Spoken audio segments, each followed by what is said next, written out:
Les premiers pas d'Habib Beye à l'OM sont-ils encourageants? 32-16, supporters de l'OM, pour participer au débat. Quelle note tu mets? Est-ce que c'est encourageant, Jérôme Bretagne, les premiers pas d'Habib Beye?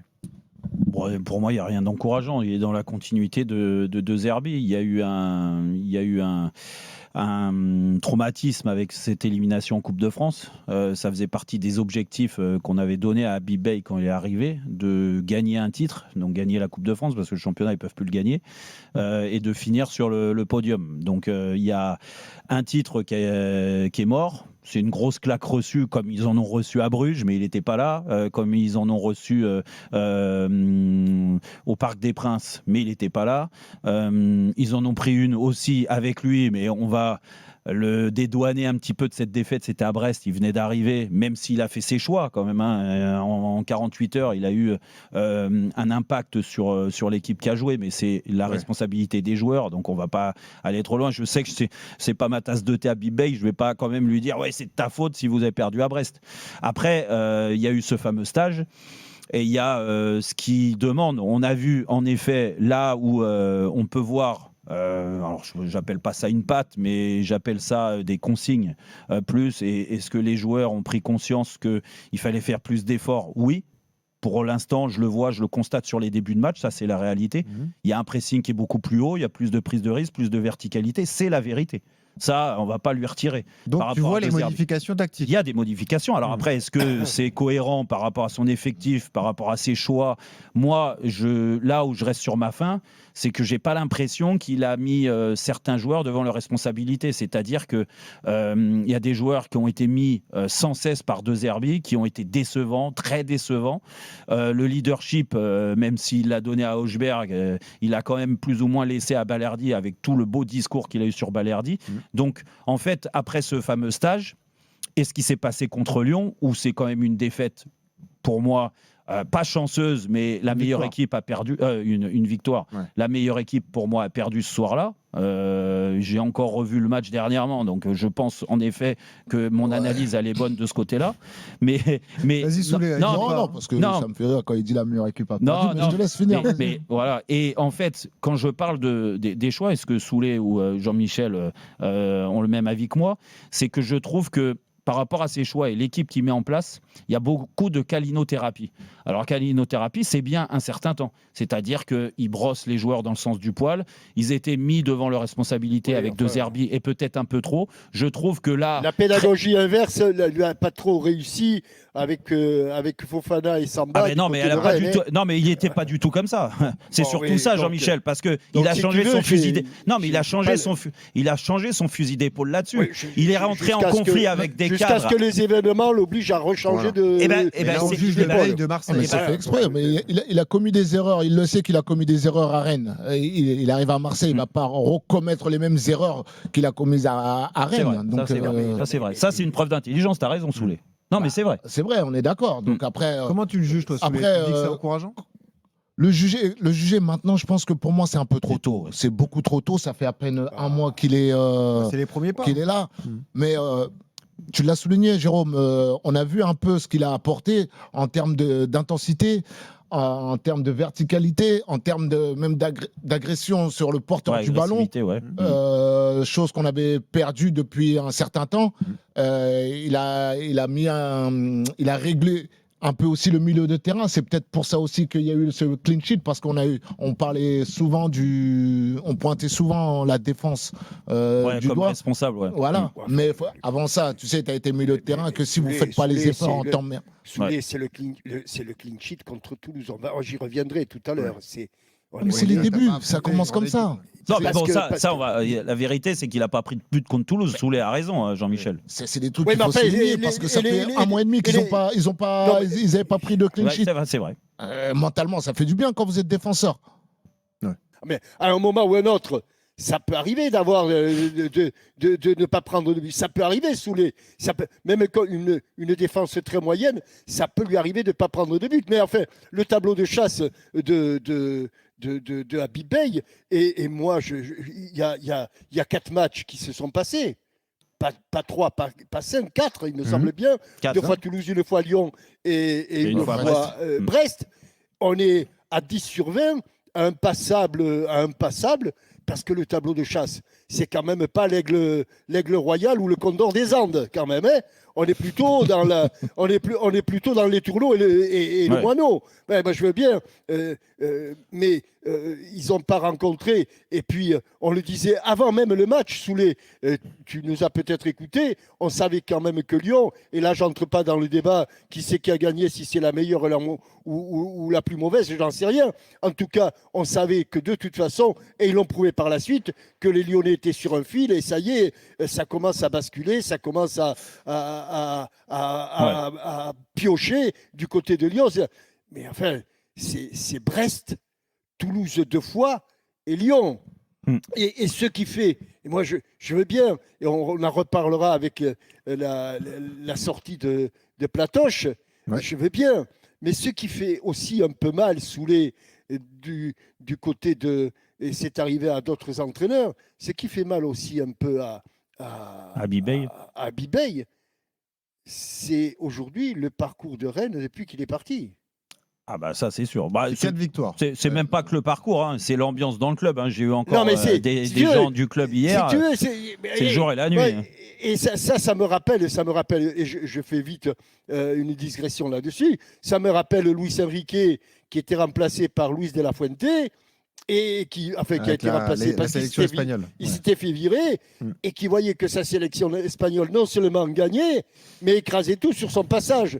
Si tu veux, pour ton amour-propre, t'en prends un petit coup quand même. Ouais, hein. bah après, il a le droit aussi, comme l'a dit Soulé, il a eu le droit de se tromper à Rennes, de changer les choses à Marseille. Hein. Non, mais c'est pour ça. Oui. Donc moi, Jean-Michel, je ne discute pas, Jérôme. Je dis mais c'est pour ça que c'est Toulouse 2 fois, Lyon un peu en bout de course, on demande. Et Brest. Bah, et après, il va pas jouer le Real 4 fois. Oui. C'est le calendrier qui est comme ça. Non, on fait le bilan. On fait le bilan. Non, mais on fait le bilan. En effet, moi, je suis plus de ton avis, Jean-Michel, où c'est passable.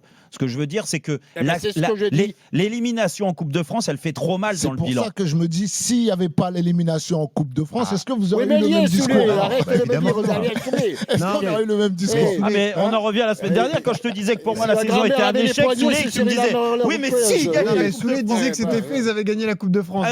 Non, mais parce que Soulé, la semaine dernière, tu m'as dit, ah non, ça ne peut pas être un échec. S'ils gagnent la Coupe de France et s'ils finissent deuxième, c'est une réussite. Il y a un élément que vous ne prenez pas en compte et qui est important, c'est ce contexte marseillais. Désolé, mais personne n'en a parlé pour le moment. Mais il arrive quand même dans un club à l'OM où tu as la direction qui est bancale, où le directeur sportif vient de dire moi j'ai envie de partir, mais finalement je vais rester jusqu'à la fin de saison, où tu n'as plus de président, tu as un intérimaire. Enfin, la situation de Bay, elle n'est pas du tout idyllique quand tu arrives à Marseille. Tu ne veux pas considérer ça comme une excuse. Mais non, mais tu es obligé d'en tenir compte. L'état psychologique de tes joueurs, la fatigue accumulée, c'est forcément difficile. Je veux bien que tu défendes la veuve et l'orphelin, il n'y a pas de souci. Non, mais il faut le prendre en compte, tu es obligé. Tu le prends en compte. Mais lui, il a dit exactement le contraire. Mais parce qu'il ne va pas le dire, c'est de la com, Jean-Michel. Lui, Habib, quand il a pris l'équipe, lui, il a dit qu'il rêvait d'être l'entraîneur de Marseille et il savait quand même mieux que quiconque où il mettait les pieds quand même, Benoît. Entre entraîner l'OM dans l'absolu et arriver dans une situation chaotique comme celle-là, il y a une différence. Soulé, tu disais quoi? Mais il savait tout, hein. Oui. Là, on parle du bilan d'Habib en si peu de temps, en 4 mois. Il ne faut pas oublier Habib. Un mois, ouais. Un mois, excusez-moi. Habib, quand il est arrivé à Marseille, ils étaient 4e à 5 points. C'est vrai. Ils sont montés jusqu'à 8 points au début du match contre Lyon, puisqu'ils perdaient. Exactement. Donc, il y avait 8 points de retard. Maintenant, quand on fait le calcul, ils sont 3e.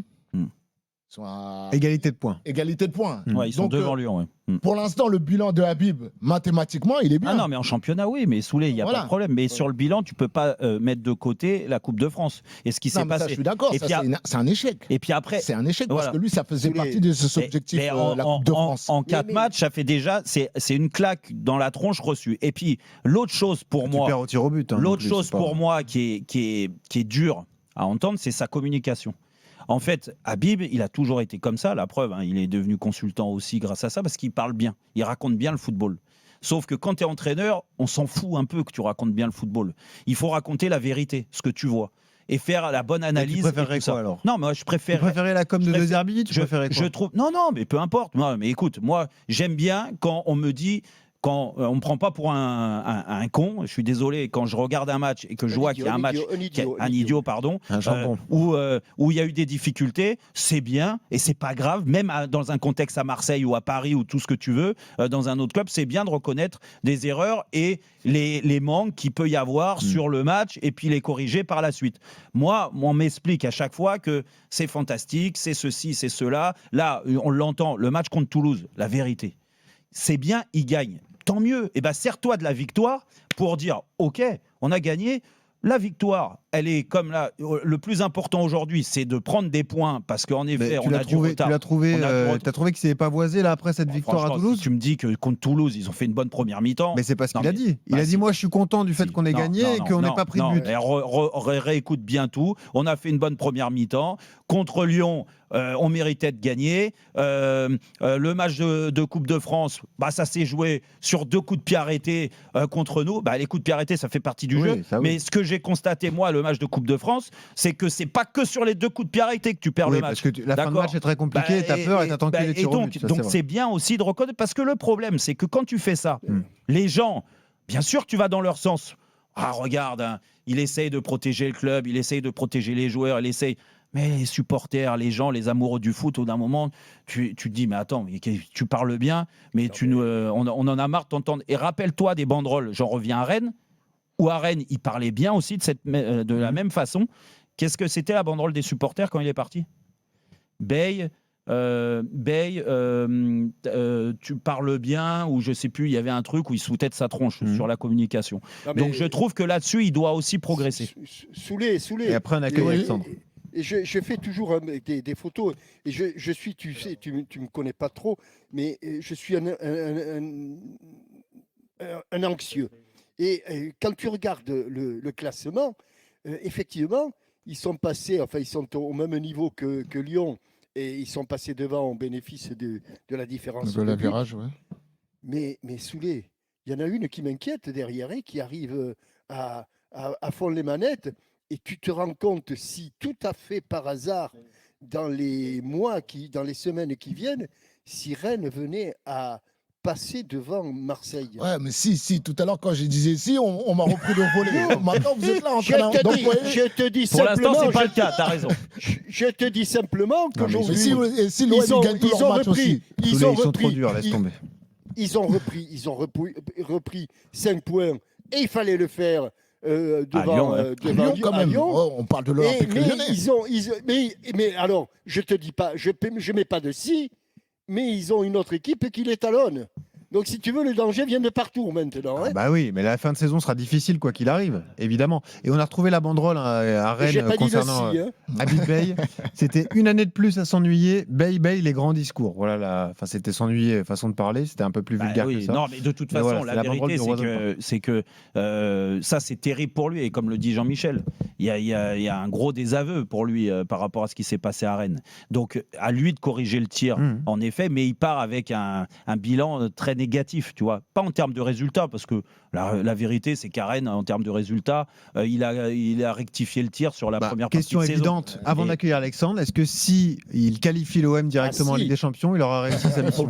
Mais non, il n'a pas réussi sa mission. Soulé, il veut plus y aller avec les si. Non mais attends, moi je suis désolé, mais Soulé, t'es pas obligé de répondre, hein, t'inquiète. La